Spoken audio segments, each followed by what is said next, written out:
मगरबी इंटेलिजेंस इदारे एक बार फिर ईरान के हथियारों पर नजरें जमाए हुए हैं। सवाल वही पुराना है, लेकिन इस बार उसके जवाब में नई पेचीदगियां शामिल हो चुकी हैं। ईरान के तैयार करदा हथियार इजराइल के खिलाफ कैसे और किन रास्तों से इस्तेमाल हुए।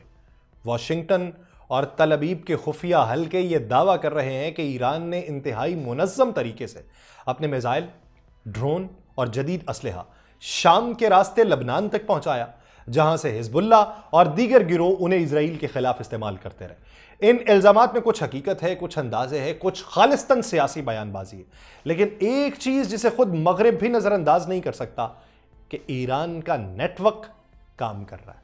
ये कैसे मुमकिन हुआ कि ईरान जो कई दहाइयों से आलमी पाबंदियों में जकड़ा रहा, फिर भी खुफिया तौर पर अपने हथियार शाम तक पहुंचाने में कामयाब रहा। अमरीकी और यूरोपीय इंटेलिजेंस इस पर तहकीक कर रही हैं, लेकिन उनके बयानिए में कुछ बातें खुद साख्ता भी लगती हैं, जैसे यह दावा कि ईरान ने जेर जमीन सुरंगों के जरिए हथियार भेजे या फिर आम तजारती जहाजों में मिसाइल के पुर्जे छुपाकर स्मगल किए गए।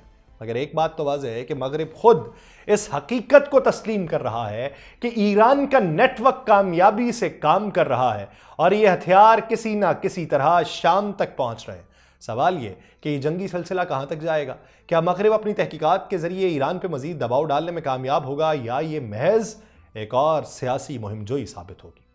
आप सब पर सलामती हो, मैं यासिर रशीद हूं और आप देख रहे हैं 92 डिजिटल।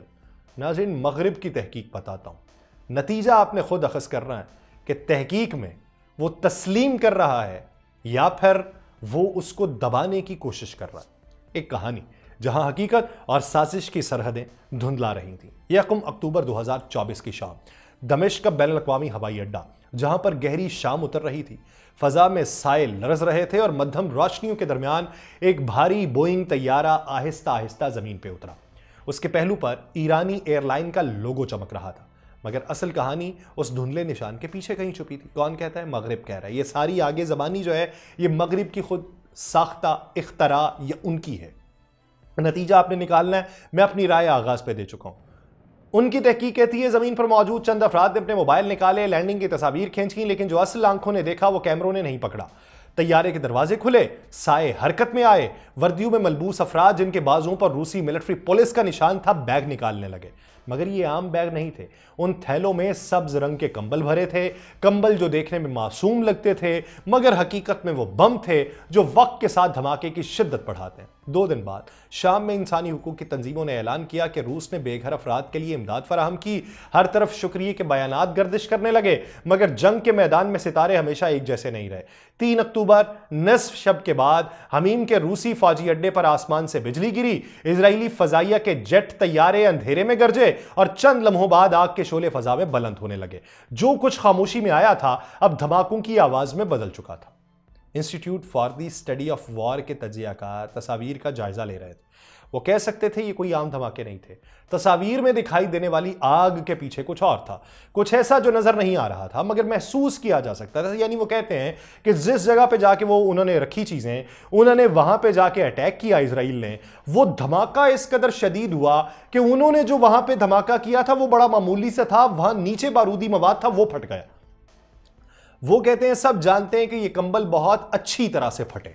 ये एक जंगी राज था, एक ऐसा खेल जिसमें हथियारों को कंबल और मदद के नाम पे भेजा गया था। मगर सवाल ये था कि क्या ये सब इजराइल जान चुका था या ये महज एक और शतरंज की चाल थी जिसके अगले मोहरे अभी गिरने बाकी थे।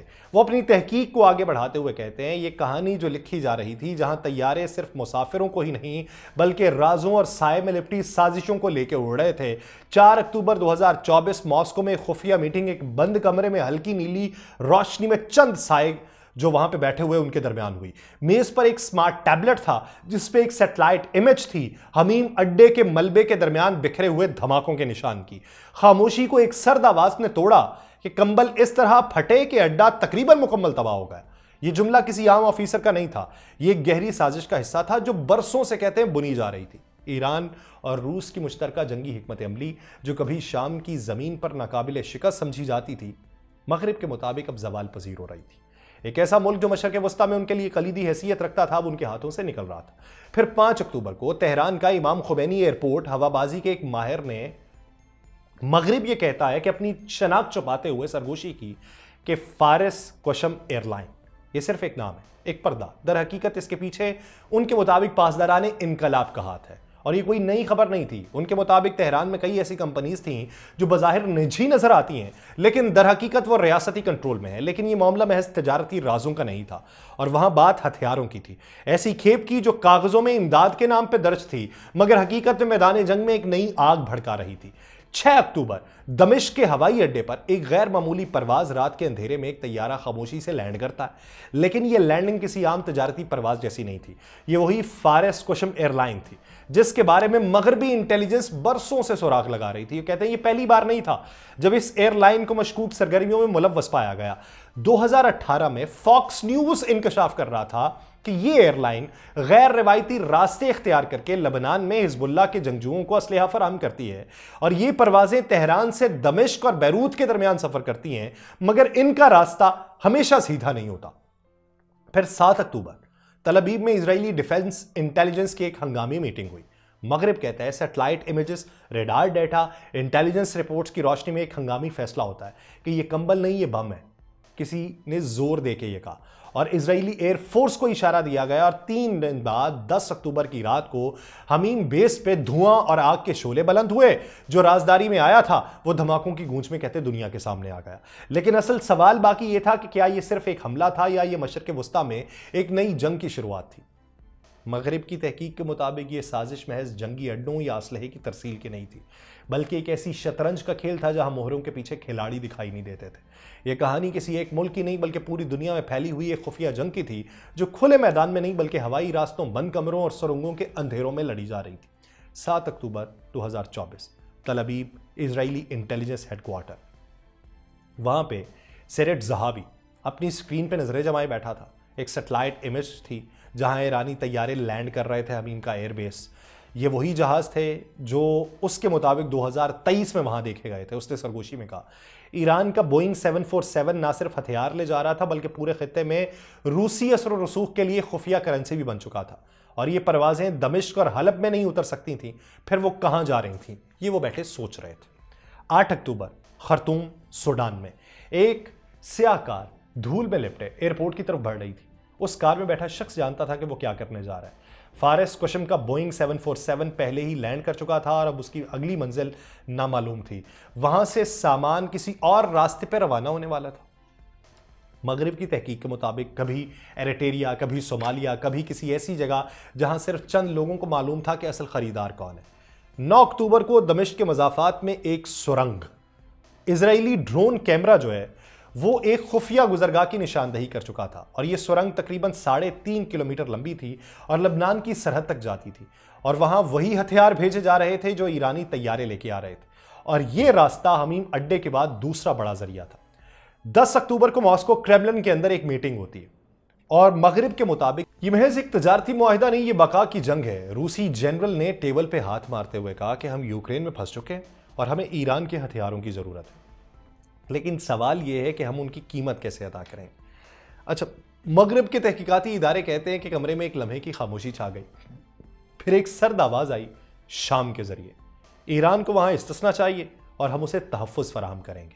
11 अक्टूबर को हमीम एयरबेस पे अचानक धमाकों की आवाज़ गूंजती है और रात के अंधेरे में आग के शोले आसमान पे रोशन होते हैं और फिर वही बातें जो इंटेलिजेंस रिपोर्ट में लिखी जाती हैं कि जवाब खुल चुका है, हमने जो चीज़ भेजी थी वो वहाँ से तबाह हो चुकी है और उसके धागे अफ्रीका से मशरक़ वस्ता और यूक्रेन तक फैल चुके हैं जो हमने जाल बुना था।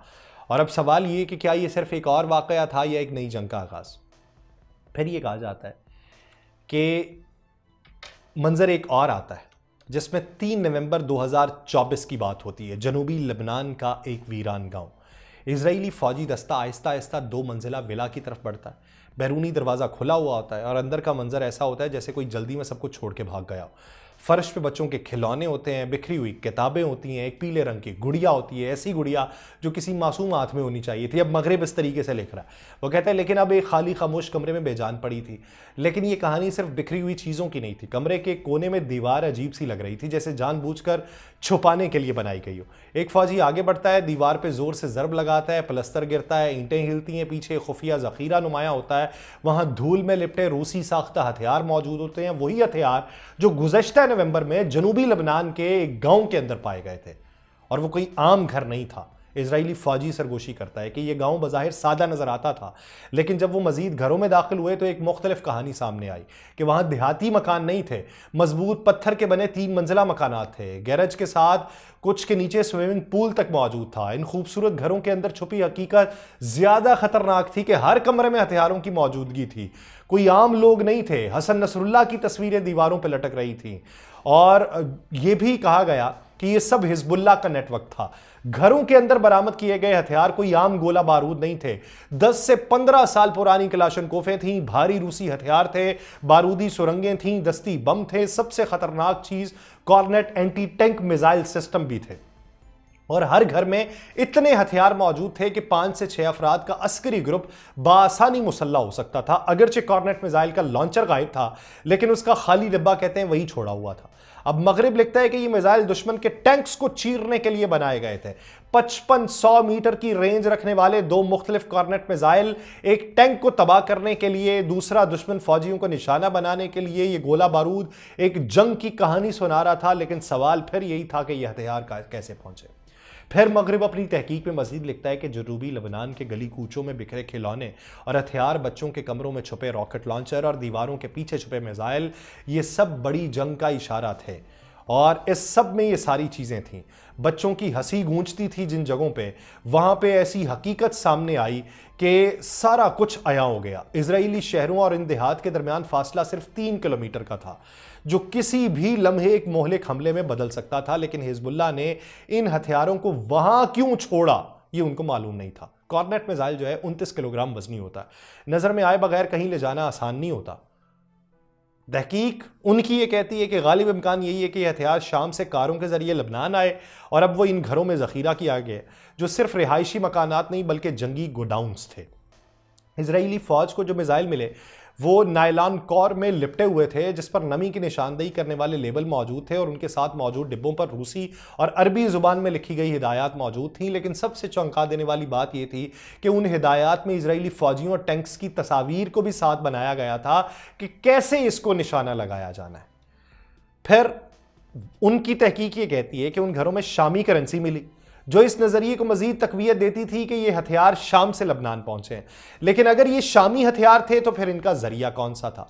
फिर जो हथियार मिले उनके ऊपर रोजोबोरन एक्सपोर्ट की मोहर थी और ये एक ऐसा इंकशाफ था, रूसी असलहा कंपनी है, ये एक ऐसा इंकशाफ था जिसका मतलब ये था कि हथियार किसी निजी स्मगलर के नहीं बल्कि किसी सरकारी इदारे के जरिए मुंतकिल किए गए। और पहला ऑप्शन उनकी तहकीक में जो सामने आया वो ये था कि शाम की सरकारी फौज, जो खुद हिजबुल्लाह के करीब समझी जाती है, वो शायद ये हो सकती है। और फिर एक मगरबी इंटेलिजेंस एहलकार ने यहां तक माना कि जनूबी लेबनान में इजरायली फौज को जो हथियार मिले वो दरहकीकत शाम की फौज के जरिए पहुंचाए गए, अगरचे वो सरकारी तौर पर इस पर तबसरा करने के मजाज नहीं थे। ये रूसी गोडाउन से आने वाले हथियार थे और इनकी मौजूदगी हिजबुल्लाह की जंगी सलाहियतों को मजीद मजबूत कर रही थी। फिर 8 अक्टूबर 2023 से लेके 2024 नवंबर तक, वो कहते हैं गिनती नहीं बेशुमार दिन है, मजीद ऐसे हथियार हैं जो यहां तक पहुंचाए गए। मगरिब की इस तहकीक ने यह साबित करना चाहा कि ईरान ने खित्ते के अंदर बदअमनी फैलाने की हर मुमकिन कोशिश की और अपने जो मिसाइल हैं, अपने जो हथियार हैं, वो इस तरीके से पहुंचाए।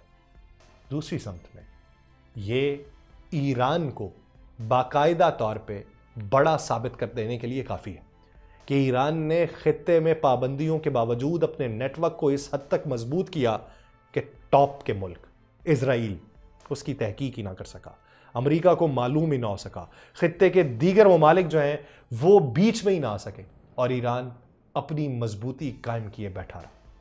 अब इस तरह की तहकीक को शाया तो ईरान के खिलाफ किया गया, लेकिन ये ईरान के मिजाज में मजीद गर्मी ला देने के लिए काफ़ी है। मुझे दीजिए इजाज़त, अल्लाह के बाद।